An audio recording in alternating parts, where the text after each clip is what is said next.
Hello and welcome to the Dharma podcast. So, we got a lot of praise and critical acclaim for our long form critique of the 2006 Bollywood blockbuster, the super hit movie Rang De Basanti, published in the Dharma Dispatch first. We also got a lot of requests for making a podcast on the same critique, and so here we are. Let's jump right in.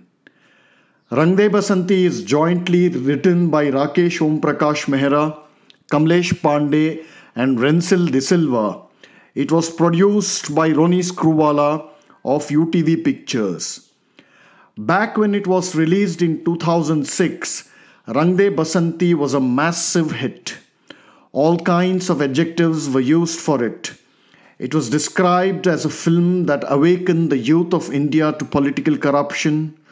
It was said that the film had struck a deep chord in the society. It was said that it saw an upsurge in youth activism. It also supposedly invoked positive reactions in Pakistan. Indeed, Rang De Basanti is a really well-made movie. The craft of filmmaking is impressive, the screenplay is quite solid, and the photography is truly gorgeous. Except that Rang De Basanti is explicit communist propaganda shot on a lavish budget. Let's break it down in detail.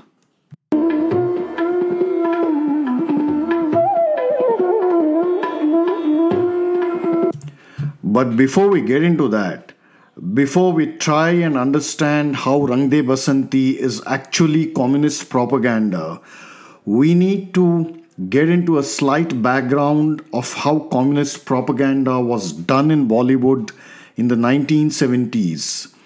In those days, commercial cinema could not be overtly used as a vehicle for communist propaganda simply because the audience could not understand the symbolisms and the slogans and various Marxist theories projected on the screen. It was a largely uncorrupted, simple, and a very innocent audience which looked for pure entertainment, drama, song and dance sequences, emotionally charged dialogues, some action sequences, basically pure mindless entertainment. This is why the so-called art films, art films are over the years they've been known with a polite word called parallel cinema, simply because almost every single art movie that was made in those days were miserable flops. The closest that any Bollywood writer or director or ideologue could push communist propaganda in mainstream commercial cinema, there are notable examples like Javed Akhtar, a hardcore Islamist, and Kader Khan, who passed away recently. People like them basically had a very simple formula to push Marxist propaganda in commercial cinema. They, like communism does, they divided the entire society into two broad categories: the rich, who were always shown as evil and oppressive and exploitative, and the poor people, who were always shown as being oppressed and downtrodden, all sorts of abuses heaped on them, a corrupt system which favored the rich. So scripts basically revolved around this simple formula, and within this simple formula a larger narrative was constructed which used different elements of family sentiments, brother sister sentiments, and not often with a tragic ending where this crusading poor communist hero would be a victim of this larger corrupt system. But the India of the new millennium, that is after 2000, this India was a vastly changed social and cultural landscape. What was known as communism had completely come apart after the fall of the USSR or the Soviet Union. Communism was now splintered into a billion pieces, and it was the ideological wreckage of more than 15 years, at least in India. In this new India, the poor, and the lower middle class now aspire to wealth and not a workers' revolution. But the same 15-year interval had also churned out what is known as the liberalization generation, which today largely dominates large parts of urban India. And this generation has absolutely no knowledge, let alone the lived experience of life in a quasi communist dictatorship. Even the notion of standing for an hour in a queue to deposit a check for 10 rupees in front of a arrogant bank clerk who was a despot within his own cubicle, even this very notion sounds unbelievable to this liberalization generation. And this new generation was also a new hunting ground for the communists who still remained strong as ever, a point that we shall explore in a little more detail. So just think about it logically. Provoking mass fury and repeatedly stirring up agitations and hartals and bandhs, all this kind of provocation is relatively easy in a nation where the government itself enforces shortage of various kinds, and the frustration, the jealousy, the envy, the anger, and the hopelessness that this kind of environment breeds is really fertile ground to stir up this kind of violent agitations. But in a country which repeatedly throws up rags to riches success stories of, say, some guy from a remote village who's become a billionaire entrepreneur in the US or UK by his own hard work, in such an environment, provoking mass anger, agitations is bound to be seen as the first sign of a lazy loser. And so, how do you inject communist poison in such a landscape? The way to do it in very simple terms is to alter specific areas of perception in the psyche of this very aspirational class. That is, that class which looks up to things like hard work, entrepreneurship, and wealth creation. When you fundamentally alter specific areas of perception in this class, then the so-called communist revolution becomes easier to carry forward to the next generation. And perception building is the embryo that nurtures propaganda well until adulthood, which is a tactic the communists have perfected for more than a century. So, in this urban middle class India of the new millennium, political corruption was still a glaring daily reality. Now, economic liberalization, which was done largely under the compulsions of desperate national circumstances in 1991, eventually grew up in a haphazard manner with no clear policies or guidelines for the future. The other side of this liberalization of this new millennium, this new environment, was that, political corruption, which was largely in the realm of, say, a few crores in the 90s, was now transformed into national plunder as a percentage of the GDP. We are all familiar with, the massive scams and loot of the Commonwealth Games, the 2G scam, the coal scam, and God knows how many other instances of plundering the economy. And this is exactly the premise of Rang De Basanti. The basic storyline of Rang De Basanti is rather straightforward. It is a courageous fight by a bunch of aimless Delhi-based youth who find purpose, meaning, and fulfillment, and even death in their fight against this corrupt political establishment. This plot is as old as human civilization itself, and it is as evergreen if it is told well, if it is told in a highly engaging fashion. And Rang De Basanti tells it really well except that it is communist propaganda masquerading as a courageous fight against political corruption. In fact, the propaganda begins almost immediately as the opening credits begin rolling. The iconic freedom fighter Bhagat Singh tells the British jailer, "One revolutionary is getting acquainted with another." And then he closes the biography of the communist mass murderer Lenin and marches to the gallows with a proud, brave smile on his lips. And this is barely 5 minutes into the movie, and this symbolism, which begins right here, is relentlessly spray painted throughout the movie, as we shall soon discover. Clearly, the period during which this sequence occurs is during the Indian freedom struggle. We have a background voiceover of the jailer, one Mr. McKinley, who actually has the task of leading Bhagat Singh and other revolutionaries to their final execution. The voiceover narrates his thoughts and his impressions about the courage, the character, and the convictions and the bravery of these freedom fighters. Mr. McKinley is deeply moved by their unyielding courage and unflinching patriotism, which makes him embrace death as a friend with a smile on their lips. A devout Christian, McKinley repeatedly asks forgiveness from Jesus for sending all these brave revolutionaries to death.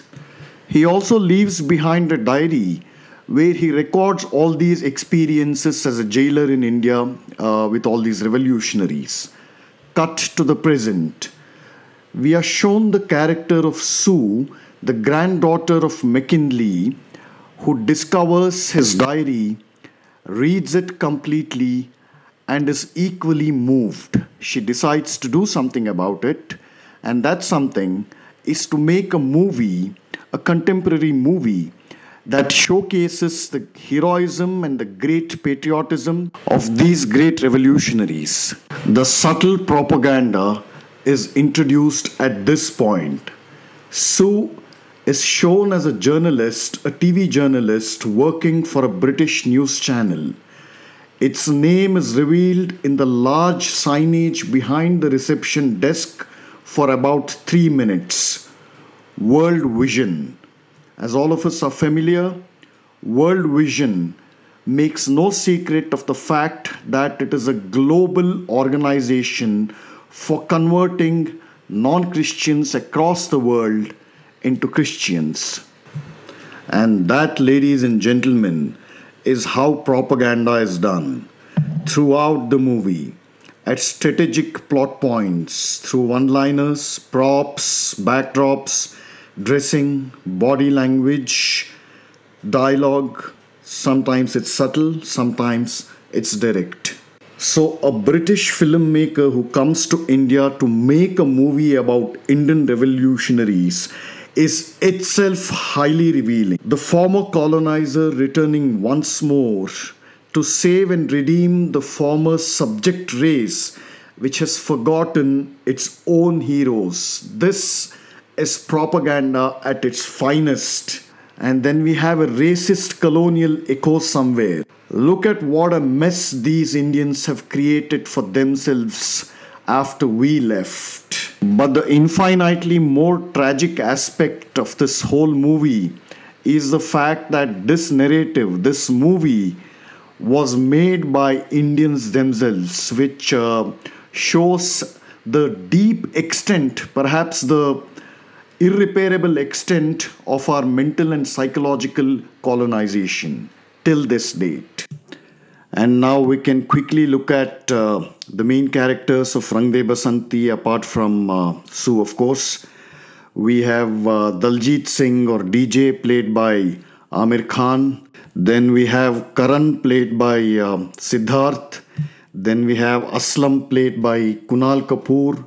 Then we have Sukhram played by Sharman Joshi. Finally, we have Lakshman Pandey played by Atul Kulkarni. In turn, each of these five characters are shown as the modern day equivalents of the legendary freedom fighters, the revolutionaries.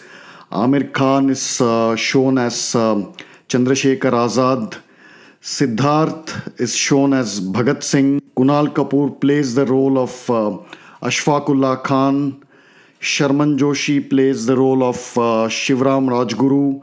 And Atul Kulkarni plays the role of Ram Prasad Bismil. Basically, the common point that pretty much defines all five characters is that they're all jobless youths who have just passed out of college. They're directionless and completely frustrated by what is happening in an India that is filled with corrupt people, mostly corrupt political leaders and businessmen. So when Sue signs them up for her film about Indian revolutionaries and assigns each one of them the character of a freedom fighter that we've seen before, they begin to read her script, and as they practice their lines and get into the character, all five of them gradually undergo a profound transformation, and the process of this transformation actually forms the crux of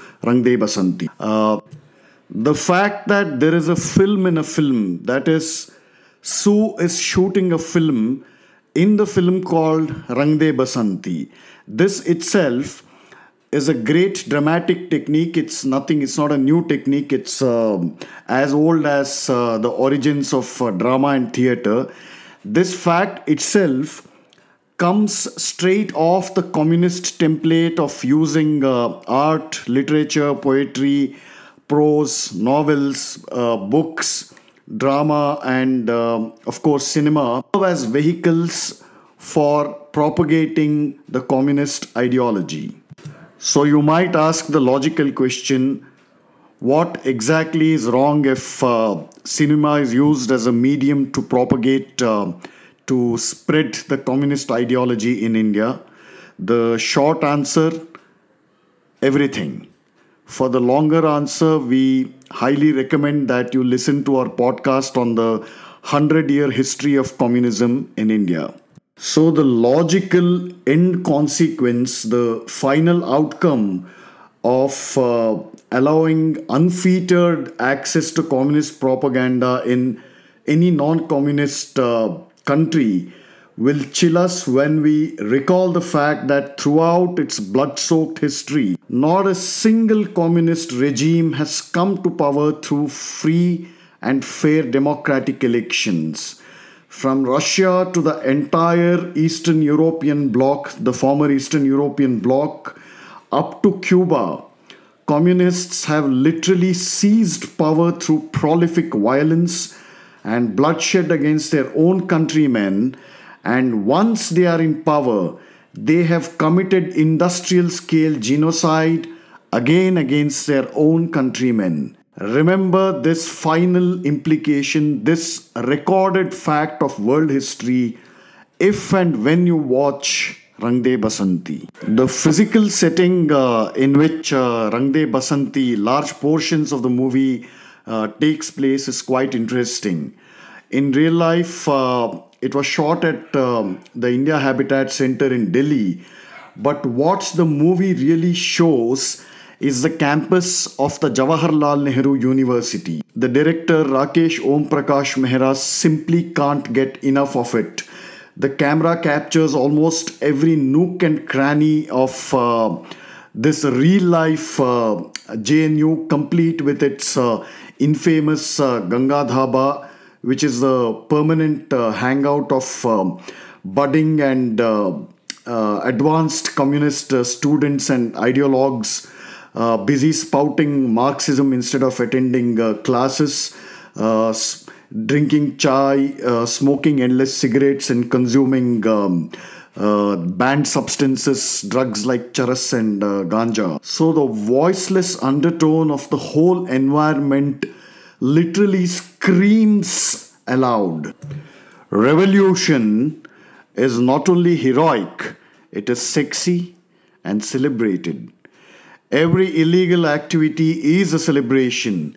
Spray painting campus walls with ugly communist graffiti at night, binge drinking and smoking ganja in public, vandalism, and indulging in behavior that endangers the lives of other people. And the rival student leader who objects to all this is shown as a regressive, violent Hindutva activist who wants to take away this freedom. Revolution is indeed sexy.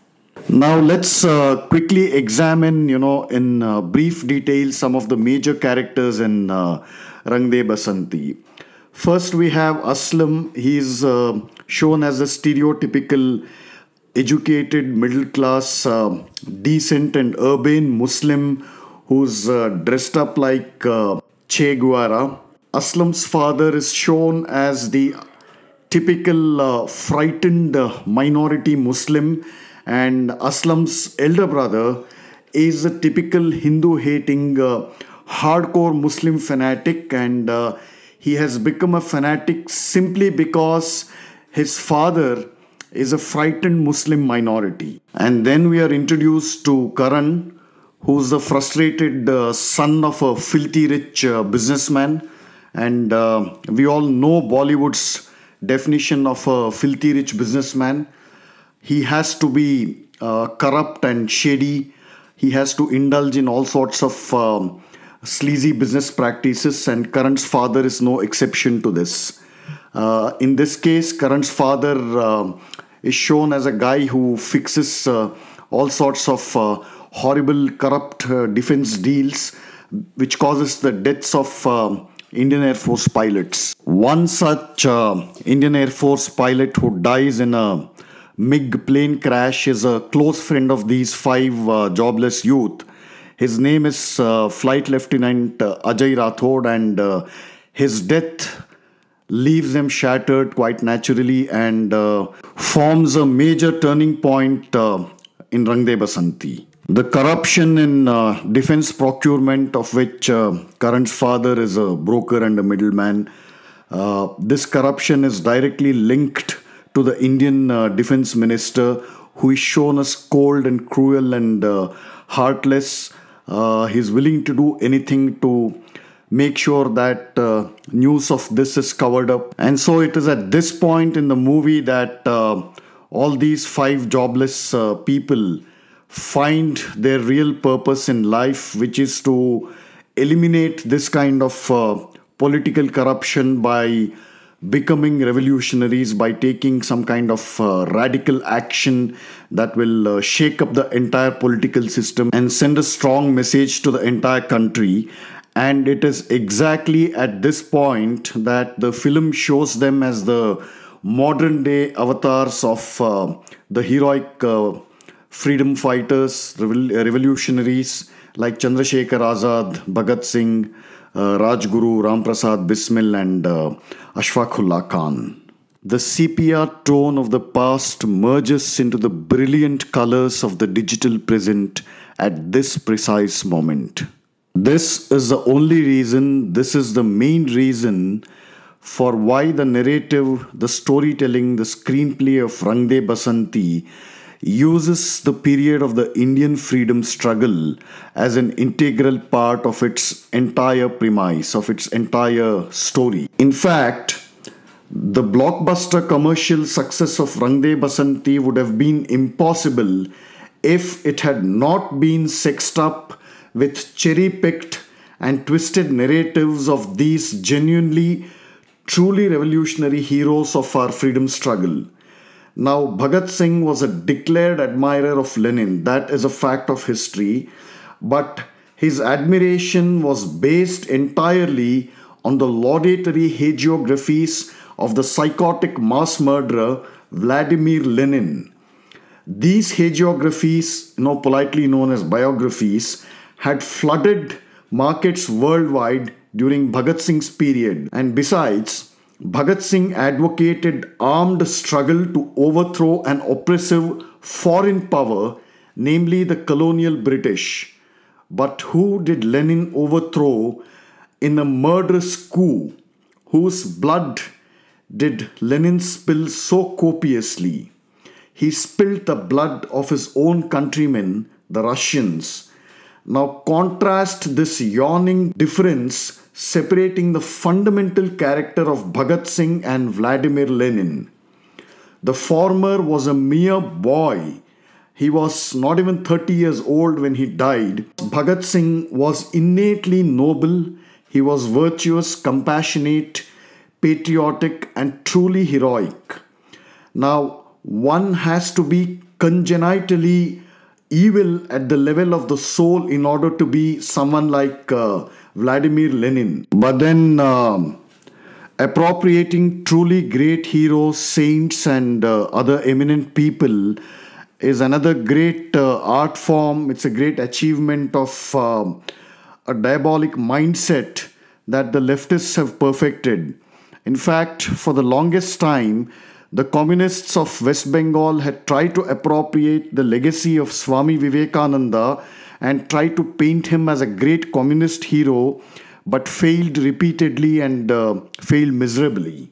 So the parallel is unmistakable. In Rang De Basanti, there is no difference between the constitutionally elected government of independent India and colonial British rule. Let me repeat that. In Rang De Basanti, there is no difference between the constitutionally elected government of independent India and colonial British rule. This is the exact message that the movie wants to convey at a subtle psychological level by bringing in the narrative of Chandrasekhar Azad, Bhagat Singh, Ram Prasad Bismil, and equating them with a bunch of 5 losers who have no direction in life, who haven't taken up a productive job, and generally spend all their time spending their parents' money getting drunk or getting high on weed. And because there is no difference between the constitutionally elected government of independent India and an oppressive colonial British rule, all methods and tactics to overthrow this government of independent India are not only valid but are acts of freedom struggle. But the Indian government in Rang De Basanti is not just any government, it is a specific government. Rang De Basanti is a movie that specifically targets the BJP-led government, the first NDA government headed by former Prime Minister Atal Bihari Vajpayee. At this point, things start becoming clearer. You name the Congress or the communist slur or insult hurled against the BJP, and Rang De Basanti magnifies it with a special relish. Let's look at a few major slurs. The corrupt defense deals, the image of the BJP as a Brahmin Baniya party, its alleged hatred against Muslims, its militant Hindutva ideology, its regressive attitude towards Western culture.